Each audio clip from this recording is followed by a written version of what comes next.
Барлық мақтау Аллаға, пайғамбарымызға салауаттар мен сәлемдер болсын. Алла тағала Құранда мынандай бір аятты келтіреді. Бисмиллахир-рахманир-рахим. Афахасибтум аннама халақнакум абатан ва аннакум илайна ла туржаун. Садақаллахул азим. Сендер ойлайсыңдар ма? Біз сендерді жайдан жай жараттық деп. Ва аннакум илайна ла туржаун. Және сендер біз жаққа қайтып оралмаймыз деп ойлайсыңдар ма дейді.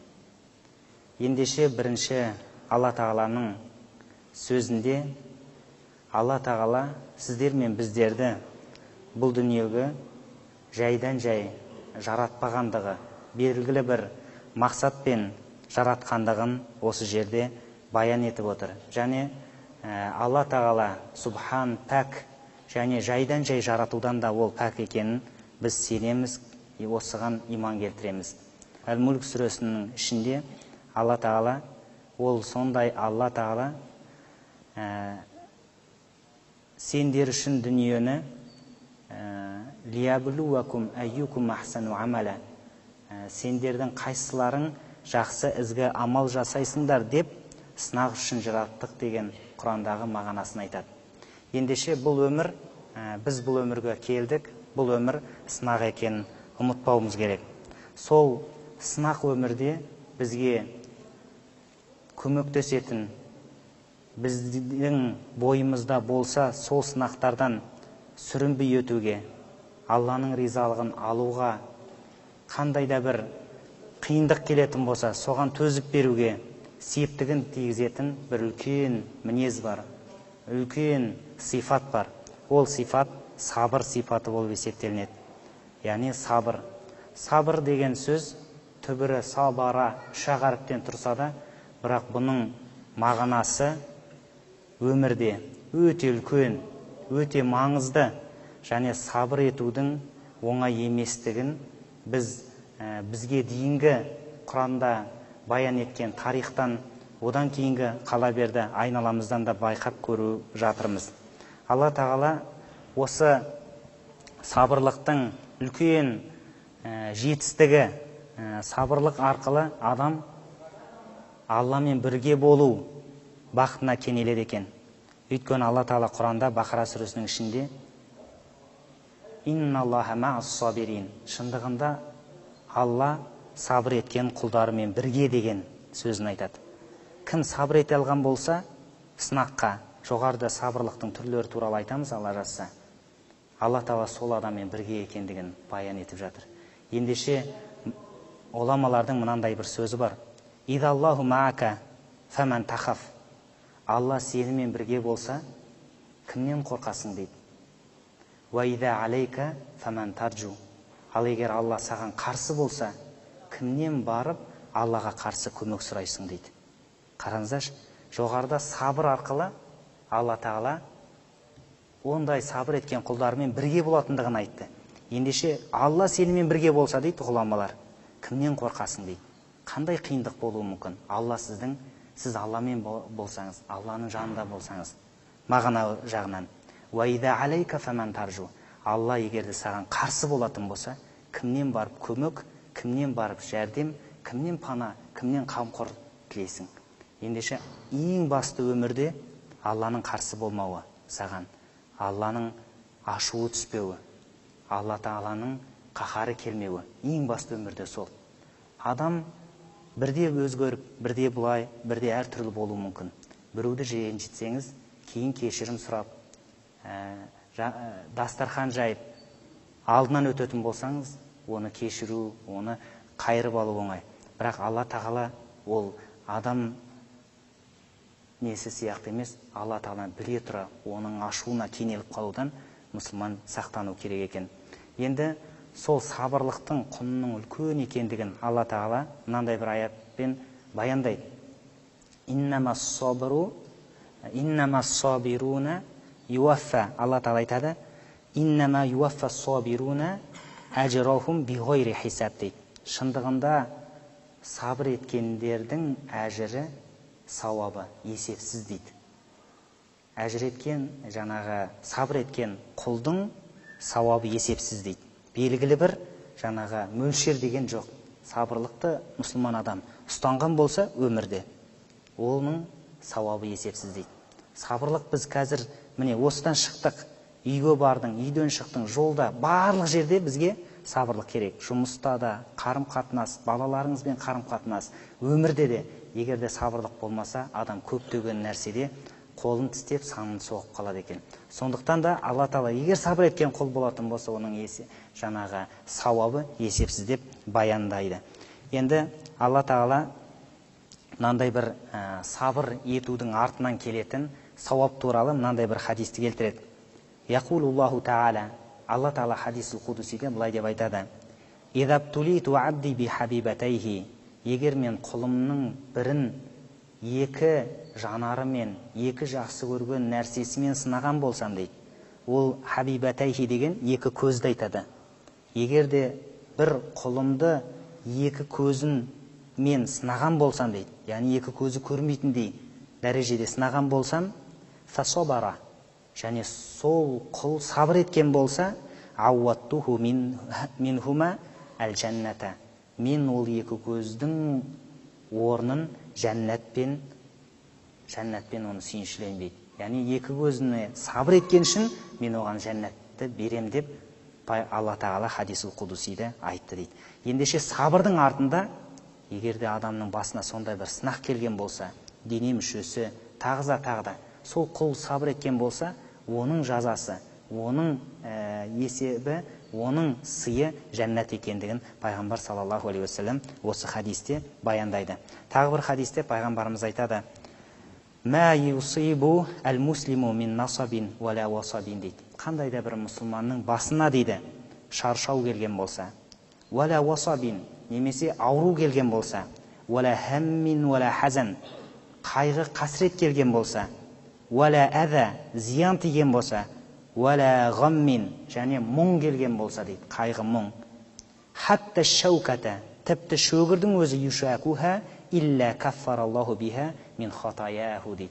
Егерде тіпті шөгірдің өзі денесіне кірген болса, сол жаңағы шөгірдің тиюмен, соған қиналып сабыр етумен оның жаңа күнәлары нестелінеді, кешіріледі дейді пайғамбар саллаллаху алейхи вассалам. Осындай сіздер мен біздерге жаңағы сүйінші айтады.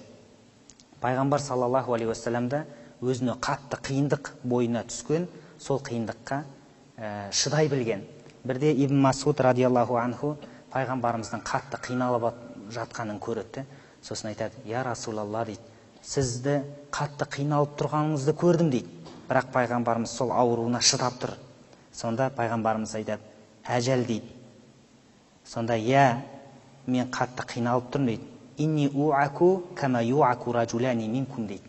Шындығында мен қиналған кезде сендердің екі ер азаматтың қиналғанындай қатты қиналамын дейді. Сонда жаңағы сахаба тұрып айтады: «Залика анна лака ажрайни». Бұл егерде бір іс істесеңіз, сіздің ісіңіз екі сауап болғандықтан ба дейді. Сонда пайғамбарымыз айтады: «Әжәл, иә солай» дейді. «Залика казалик ма мин муслимин юсабу аза шаукадан фама фауқаха илля каффараллаху биха сайиатихи» дейді. «Иә, сол сияқты мұсылман да солай» дейді. Пайғамбарымыз айтады: «Қандай да бір оған зиян тиген болса, тіпті шөгір кірген болса, шөгірден жоғарғысы оған зиян келтірген болса, Алла Тағала сонымен оның күнәсін кешіреді» дейді. «Уахаттат анху зунубаху кама тахутту шажара варақаха» дейді. Ол адамның күнәсі сондай төгіледі, ағаштың жапырағы қалай желді күні төгілген болса, сол қиындыққа түскен адам сабыр ететін болса, күнәсі солай төгіледі деп осындай сүйіншілер айтады. Және бұл сынақ деген, сынаққа сабыр етудің артында Алла Тағаланың жаңағы махаббаты тұрады екен.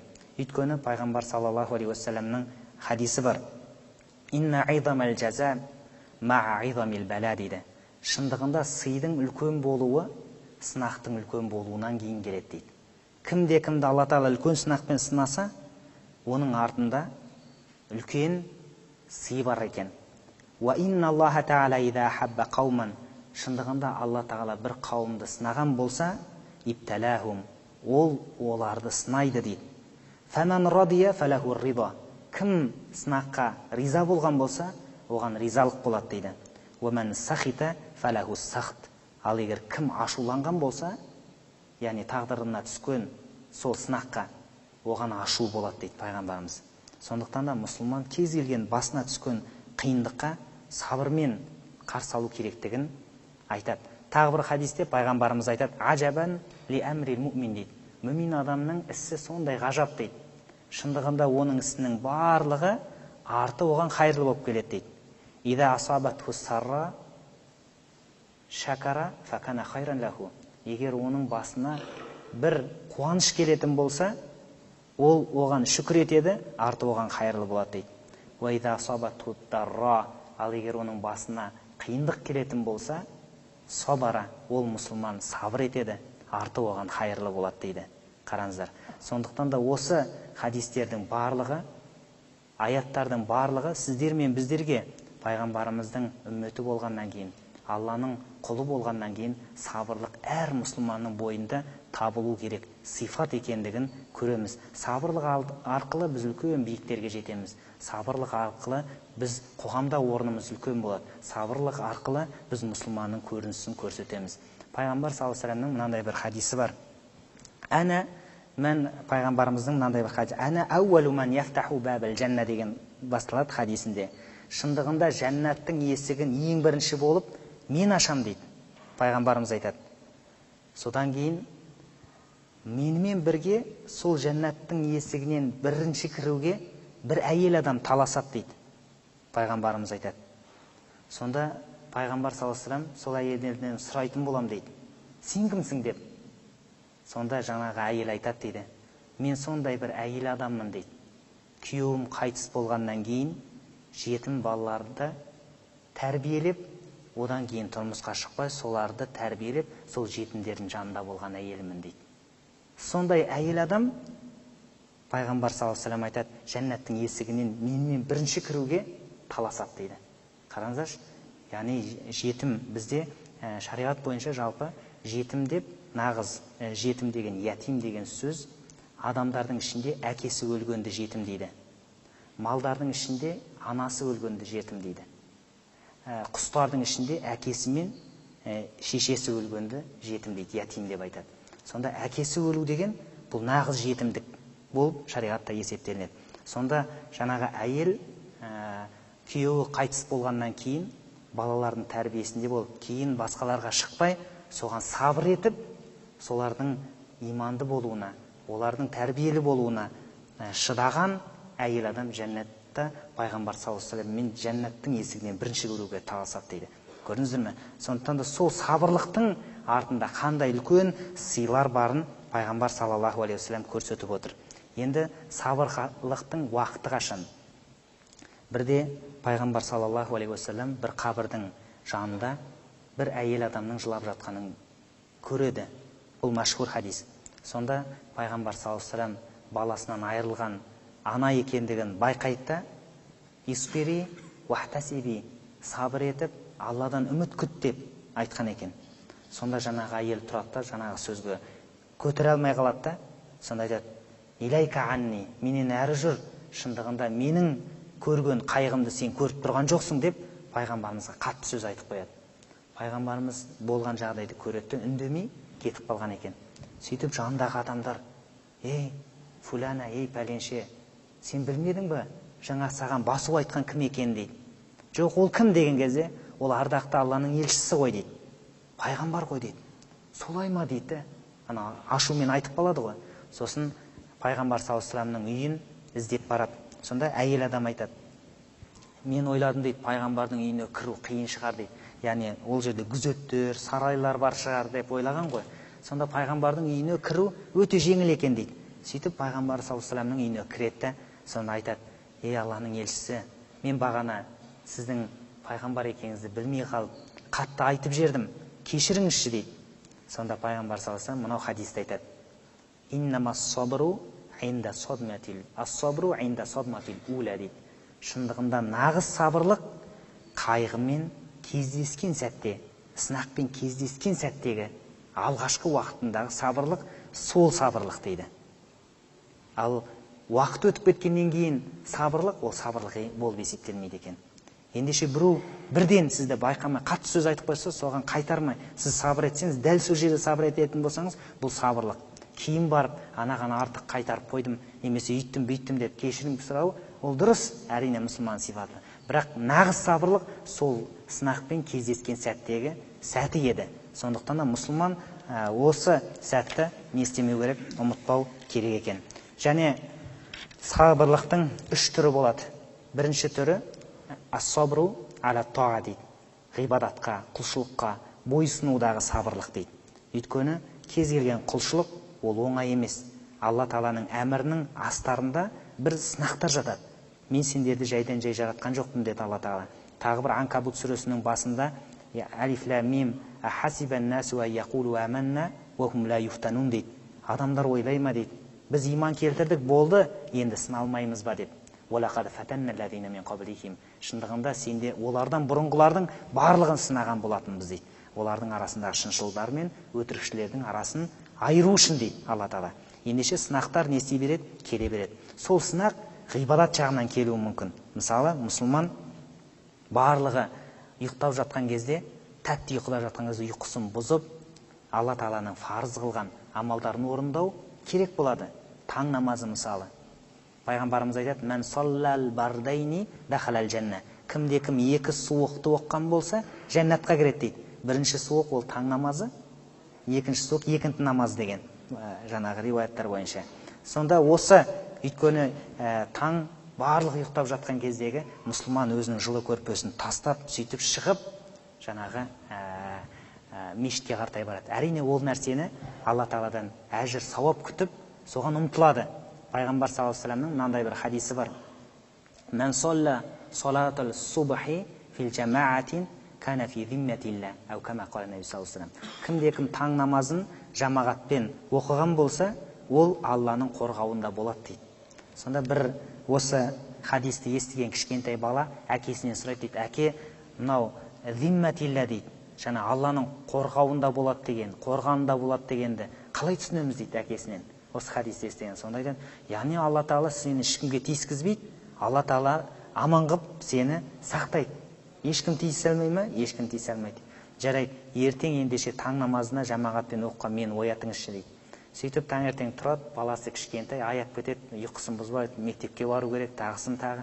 Сосын барып өзі келгеннен оянып кетсе, жаңа күн шығып кеткен екен. Сонда айтады: "Әке, мені апармадың ғой" дейді. Жаңа ренжиді. "Ендеше апармасаң, онда мен жаңа тағы да өзінің сөздерін айтады." Сосын жарайды деп келесі күні алып барады, алып барып мешіттен әкесі екеуі келе жатқан кезде баласы айтады: "Әке, енді мен бүгін Алланың қорғанында болам ба?" "Иә, қорғанында боламсың" дейді. Болды, пайғамбарымыз солай деп айтқан еді. Сосын мектепке барады, мектепке бір еңбек сабағы ма, сондай сабағында болады. Сөйтіп барлығы жаңа үйдің жұмысын орындамай келгендер, немесе дұрыс орындамағандар бар. Ана еңбектің мұғалімі сол кішкене қаттылау екен, нұқып жүреді барлығы: "Сен орындамадың, неге орындамадың?" Ананы қолы қаттылау екен. Сөйтіп бала қасқайып тұрады жаңағы. Кезек: "Сен не?" "Я, мен де үлгермедім" дейді. "Сен неге үлгермедің?" "Мұғалім, кешіріңіз, сіздің маған бүгін тиісе алмайсыз" дейді. Барлығын тиісе. "Қалай тиісе алмайсыз?" "Тиісе аламын" дейді. "Жоқ, тиісе мүлдем сіз ештеңе істей алмайсыз бүгін маған" дейді. "Қалай істей алмайды екен? Мен қолым өзімді жаңағы барын еттім, сен де жаңағы нұқиым" дейді. Сонда айтты: "Ол неге олай тиісе алмайды екен" дейді. "Бүгін мен жаңа таң намазын әкеммен бірге мешіттен оқып келдім" дейді. Пайғамбар былай деп айтыпты: "Кімде-кім таң намазын жаңа ұйқысын қиып мешітке барып келген болса, сол күні ол адам фи зимматилла, Алланың қорғанда болады" деген кезде ана кісі өзді талай намазын қаза жіберіп алған екен де сол кісі.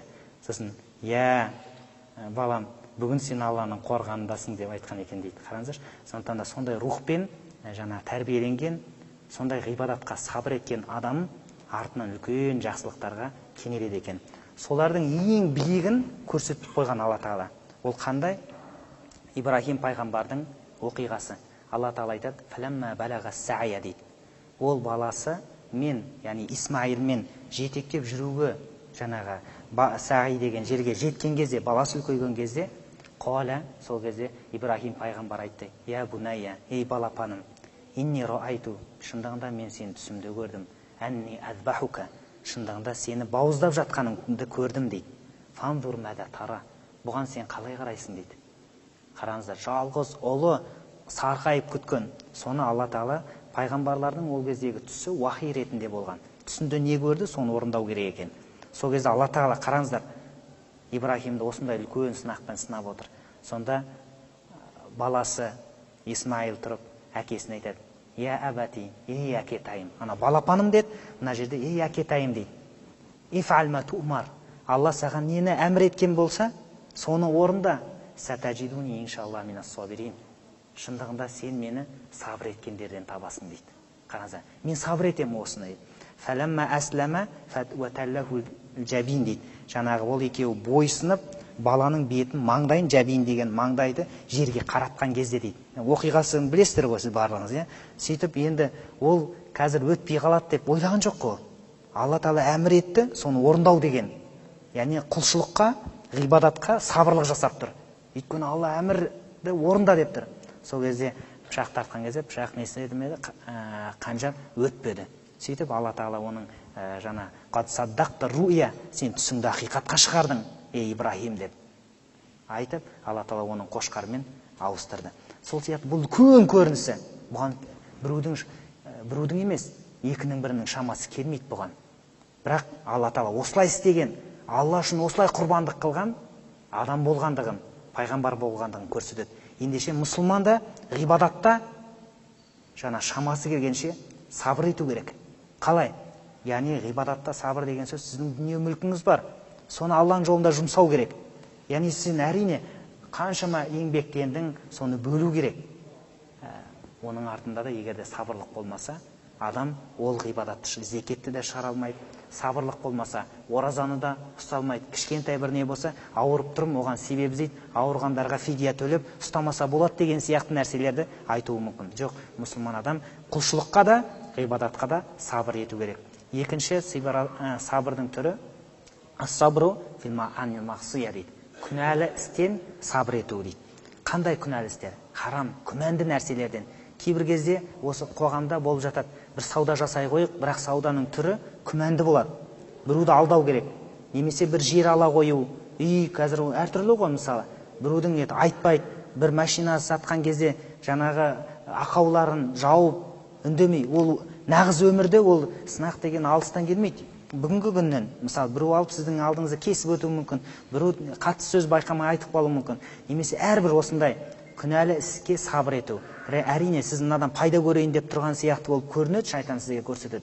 Бірақ бұның артында сабыр етпесе, мұсылман адам үлкен күнәға душар болып қалуы мүмкін. Соның ішіндегі нәрсе бізге үлкен бір мысалын көрсетті. Юсуф алейхиссалам мен Зулайханың арасындағы оқиға. Білесіздер, иә? Жаңағы Мысырдағы қожайынның әйелі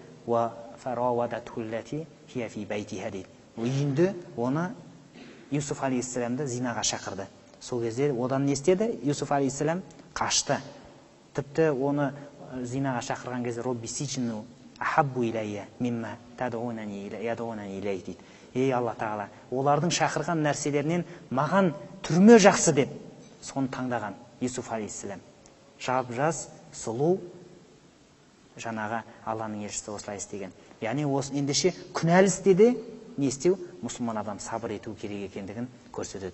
Үшінші мәселе, пайғамбар саллаллаху алейхи уассаламның хадистеріне келдіргендей, сабырдың үшінші түрі ас-сабру аля ибтила, сынаққа сабыр ету.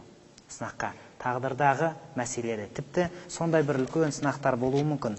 Жаңағы адам, Құранда мынандай бір аят бар, Бақара сүресінде айтады: Бисмиллахир-рахманир-рахим, «Валанаблуаннакум бишайин минал хауфи» дейді.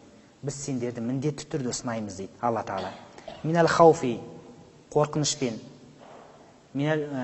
наблуакум минал хауфи вал жуи, аштықпен, ва нақси минал амуал, дүниенің кеміп кетуімен, вал анфус, және жандардың дүниеден өтуімен, жақсы көрген адамдардың қайтыс болуымен, ва самарат, және еккен егістіктерінің шықпай қалуымен, ва башири сабирин дейді Алла Тағала айтады. Осы сынақтар, аштық, қорқыныш, адамның дүниеден өтуі, жақындардың егістік, дүниенің күрт кемуі, егістіктің шықпай қалуы, осыған сабыр еткен болса, Алла Тағала оларды сүйіншілеңдер дейді. Ида асабатхум мусибатун, олардың бастарына бір сынақ келген болса, қайғы келген болса, қолу инна лиллахи ва инна илайхи раджиун, олар айтады, шындығында біз Алланың тарапынан келдік, Алланың тарапына қайтамыз деп айтады дейді. Сондай құлдарды Алла Тағала сүйіншілеңдер дейді. Ендеше мусиба деген бұл сынақ адамға өмірінде де болуы мүмкін. Тіпті мынандай пайғамбар саллаллаху алейхи вассаламның хадисі бар. Ида мата валаду ал-абди қала Аллаху лил малаика. Пайғамбарымыз айтады, егер де бір құлдың кішкентай сәби дүниеден өткен болса дейді, Алла Тағала періштелерге айтады екен, қабаттум валада абди, сендер менің құлымның баласының жанын алдыңдар ма дейді. Фаяқулуна наам, сол кезде олар айтады, иә деп айтады. Қабаттум самарата фуадихи, жүрегінің жемісін алдыңдар ма дейді періштелерден. Сонда фаяқулуна наам, сонда періштелер айтады, иә деп айтады. Фаяқулу мада қала абди, сол кезде Алла Тағала айтады екен, құлым не деді дейді. Жаңа қайғының үлкенін көрдіңіздер ғой. Хамидака уастаржаака, саған мақтау айтты.